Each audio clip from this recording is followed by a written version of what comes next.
నిజంగా వరలక్ష్మీ వ్రతం చేసుకోవాలని తాపత్రయం ఉంటే ఆ రోజు పొద్దున్న చేసేస్తాను అనకు. 4 రోజుల ముందు చదువు. అసలు ఏమేం కావాలి?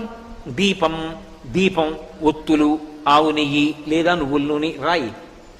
ఓ అగ్గిపెట్టి, అగరవత్తులు వెలిగించడానికి పెట్టుకోవడానికి ఏదో ఒక పరికరం, నీరాజన పరికరం, నైవేద్యం అన్ని టిక్కు పెట్టుకో. మీరు ఒక్క మాట జ్ఞాపకం పెట్టుకోండి, పూజ అన్న మాటకు అర్థం ఏమిటో తెలుసా? మీరు పీటల మీద కూర్చున్న తర్వాత పూజ ప్రారంభం కాదు. పూజ బాగా జరగడానికి మీరు ముందు చేసేటటువంటి సాధన అంతా పూజే. పూజ చేసుకోవాలి తొందరగా. అన్నీ స్నానానికి వెళ్ళాను అనుకోండి, స్నానం పూజ ఎందు అంతర్భాగం అవుతుంది.